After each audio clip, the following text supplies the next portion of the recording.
Welcome to Money Chat Now. I am your host, Larry Steinhouse, and today is September 16th, 2021.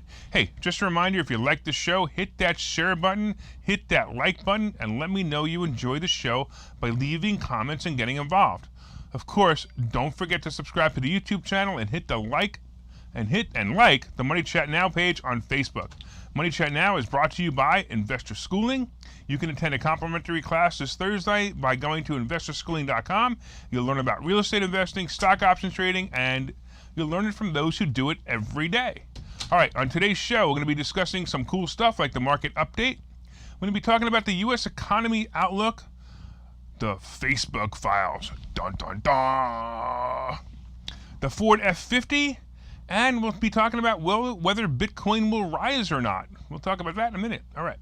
So the Dow and S&P and NASDAQ had an interesting day today. So to start with, what happened basically was, the Dow was down at one point pretty far. It climbed back from intraday's lows Thursday as investors digested better than expected August retail sales and the latest weekly jobless claims report. Wow. I'm going to say that one more time just because I'm not even sure if I can understand how I said that. All right. The Dow Jones Industrial climbed back from intraday's lows Thursday as investors digested better than expected August retail sales and the latest weekly jobless claims report. All right. That's better. It sounded like I was drinking before. The Dow was mostly down today. At one point, it was down as much as 270 points, and it swung up about 60 to 70 points before falling back to close at about minus 63 points. The NASDAQ and S&P, first of all, the S&P down about 7 and the NASDAQ about 21. By the way, I like the possibilities here. These small upward movements remind me of the small downward movements that we had at the beginning of the month. As we come out of the mid-period between earnings that I call the dead zone, I would expect some of the stocks to rise. So I'm going to say that this probably is a good time for you to get in if you want to get in and start buying some stocks or stock options. I actually believe this is a good time to buy. I think you're going to have a positive return between now and the end of October. As earnings season starts to come in, typically as earnings season starts to come, what typically happens is stocks start to rise for the anticipation of earnings. So I like the idea. So let's go for it. All right. So let's talk a little bit about the U.S. economy. Consumers boosted retail spending last month. Employers, meanwhile, have held on to workers amid a tight labor demand. Now, before I continue with this, I want to talk a little bit about what we talked about yesterday, which was people were leaving their jobs because of the vaccine. So now we've got companies who are saying, hey, we need to keep our employees, but now we have people saying, hey, we're leaving if you make us get vaccine mandated. I know there's a local radio host, I don't know if you guys know who he is, Bill Spadea was on the air today, and he was talking about the fact that his company is making him get the jab. And he said, basically, look, I'm not going to do that. I'm not going to get it. Good luck. I will sooner get fired than get the jab. And, the guy's a pretty powerful radio host in New Jersey on 101.5, and the guy's amazing. And he talks about this. He said, no, I'm just not going to get it. And, it's a lot of fun to listen to him. But besides that, he is no different than so many other people out there that are being forced by, of course, the supreme leader, Biden. And that's the problem we're having right now. All right. Sales in the nation's retailers rose about 0.7% in August, rebounding from a drop in July, announced the Commerce Department. With many schools, college campuses, and offices reopening, consumers shelled out more for groceries and merchandise at big box stores. Those purchases, along with the higher spending on furniture and hardware, offset another big decline in, of course, car sales. And they've suffered from a global computer chip shortage that has crimped supply.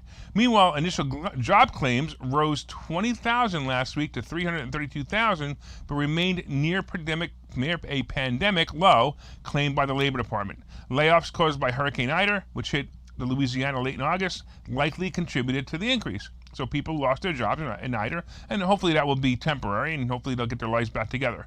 Of course, the Delta variant is continuing to be the wild card here. The question is if the Democrats can keep benefiting financially and politically and continue to punish the people to continue to get this benefit. Hopefully soon, reasonableness and normalcy will return.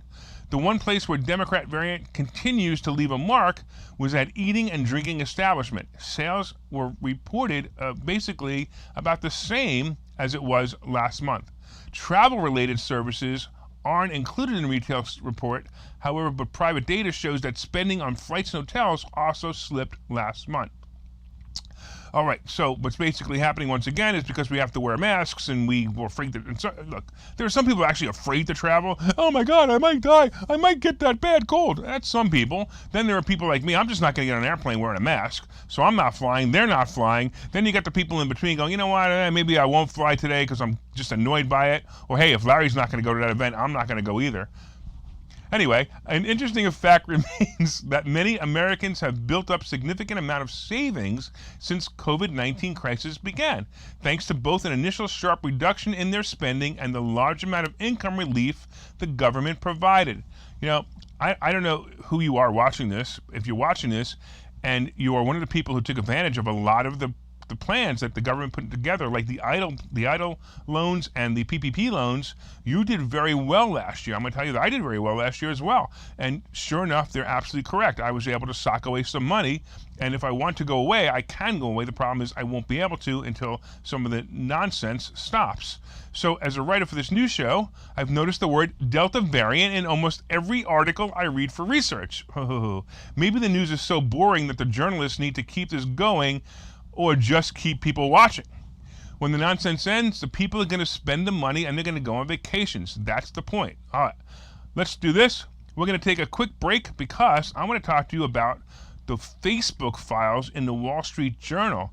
This is amazing, but let's take a quick break. We're going to talk about what's going on in our world right now. And of course, we're going to talk a little bit about the Winfield's car contest.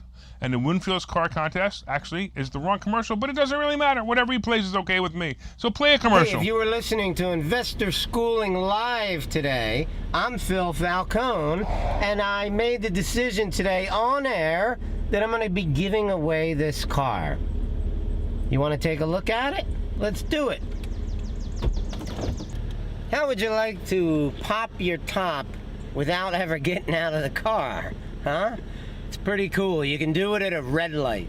You can do it when you see it rainy. You can actually even do it when you're driving, as long as you don't go maybe faster than 10 miles an hour. So I am giving away this car. Why? Is it because I'm crazy? Is it because I'm rich? Is it because of both? Take your pick. I don't care. Let me tell you about the car. We're going to have a contest. We're looking for real estate investors to go to our website and give us a real estate tip.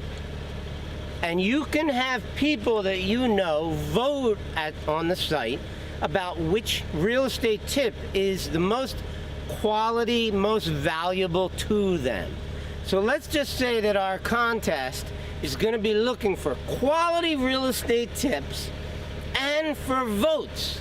So you need to get your friends, your family, people who care about you, and real estate investors who are willing to go on the site and vote for it.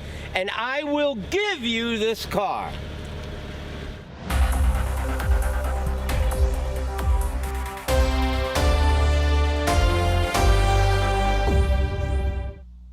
Welcome back to Money Chat Now. I'm your host, Larry Steinhouse, and we've been talking about the fact that the Dow closed about 63 points down, the S&P closed about 7 points down, and the NASDAQ was up almost 20.5 points. And, you know, I also said that I think it's going to be a good time for us to buy some stocks right now because I think we are going to go on the other side of the, what I call the dead zone, and start building some more having the stocks build up some more prices. All right, I want to talk about the Facebook files. The Wall Street Journal has recently started a section in their publication called the Facebook files. This is an expose of policies and ethics related to Facebook and their blatant disregard for the protection and rights of their users. The journal has had topics and headlines that include the following. Facebook says its rules apply to all. Company documents reveal a secret elite that's exempt. Yeah, we talked about that the other day. Facebook knows Instagram is toxic for many teen girls. The company documents show. I'm curious to know why it's just teen girls, but okay. Facebook tried to make its platform a healthier place. It got angrier instead. Facebook employees flag drug cartels and human traffickers. The company response is weak. Documents show. As one has been silenced by Facebook, I find these articles amusing and frustrating. Some posts that Facebook did not flag, in other words, they didn't say that these are bad posts, included a Mexican drug cartel that was using Facebook to recruit, train, and pay hitmen. I'm sure glad they didn't come after me. Facebook wanted to help me. Employees flagged human traffickers in the Middle East that used the site to lure women into abusive employment situations in which they were treated like slaves or forced to perform sex work. and my little post, about how I thought Nancy Pelosi was I don't remember what I said. Nancy Pelosi was in bad shape or something. They flagged that post. They warned armed groups in Ethiopia that used the site to they warned that armed groups in Ethiopia used the site to incite violence against ethnic minorities. They sent alerts to their bosses in organ selling, pornography, and government action against political dissent, according to the documents. Facebook removed some of the pages. Some of them, I don't like this guy, but this guy's okay. And then many more continue to operate openly according to the documents. We've seen this before. You're going to find stuff on Facebook that you're like, how in the world can they let this go? It's amazing to me, some of the stuff that I've seen on Facebook that they're not flagging. And this is continuing what the Facebook files in the Wall Street Journal is saying. This is all according to that section. And as a matter of fact, I would tell you, go grab the Wall Street Journal and take a look at it. I'm enjoying reading this. However, I realize that nothing will change as long as the government allows Facebook and Zuckerberg to be on their side as anti-Americans and anti-Republican. But then again, both of those are synonymous anyway. Some of these articles even go into some deep ethical issues surrounding smaller countries and the complete disregard for the people in those countries. Facebook's response? We don't have a large user base there, so why should we care? Well, folks, wait and see. However, as a money guy and a stock options investor, I smell a rat. Yeah, it's actually kind of funny that we're approaching earnings season and these articles are starting to appear. My thought is that someone is either shorting Facebook or wants it to go lower so they can buy it up. Look for Facebook below 350, and to me, that's a buy into earnings. By the way, this is something that happens quite often. Is whatever journalists will release articles that they're trying to actually help their friends in either some of the mutual fund companies or stock traders and get the stock beat down. We talk about this a lot in investor schooling, but I'll tell you, it's definitely true, and it's kind of interesting how this happens. But I'm thinking this is one big play to drive the stock down, and we'll see how it works out in the end. But you got to remember that a lot of this is true too, but I don't think it's going to affect Facebook enough that they're going to be able to put Facebook out of business. They're just going to drive the stock down a little bit so people could scoop it up. All right, let's go on to talk a little bit about the Ford F-150.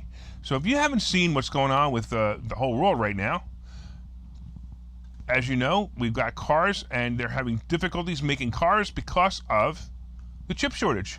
So Ford actually has their orders increased. Their orders increased from 40,000 to 80,000, and because of that, they've expanded hiring to increase production capacity for the all-new electric F-150 Lightning pickup.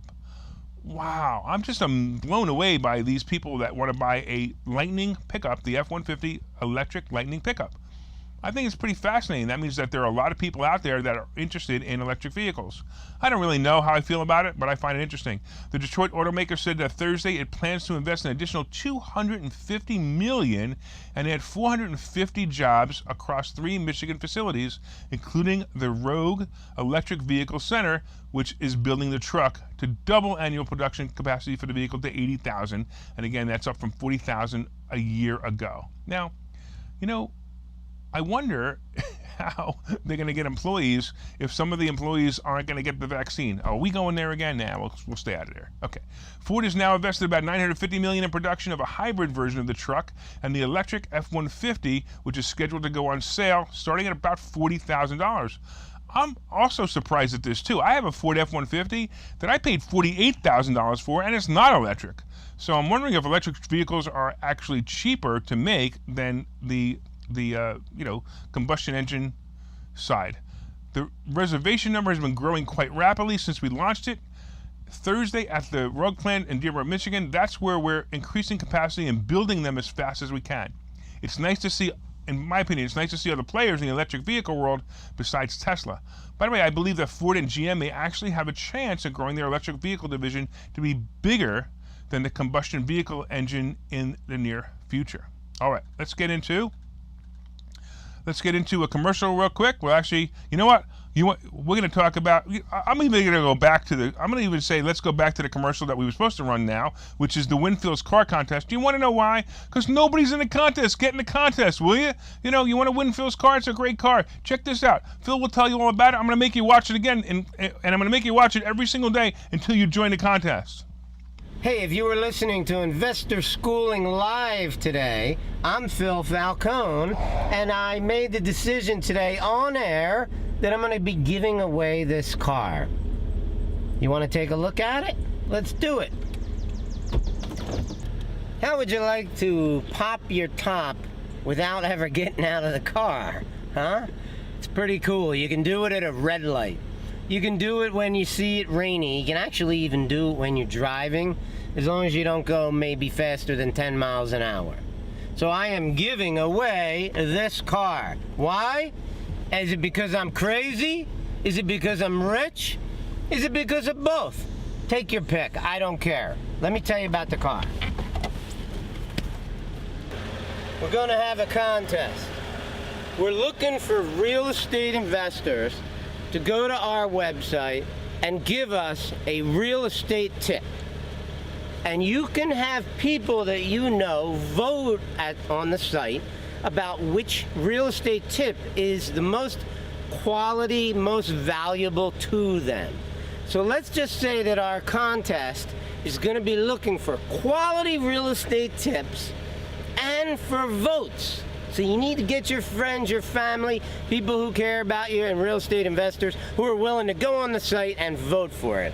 And I will give you this car.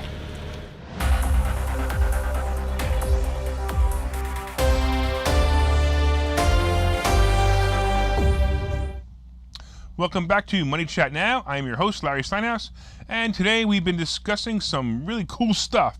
We've been talking about the market economy outlook. We've been talking about the Facebook files. And by the way, when we talked about the Facebook files, one of my loyal listeners, Ken, he asked on Facebook, if you owned a social media platform, how much control would you want to have over the content on it?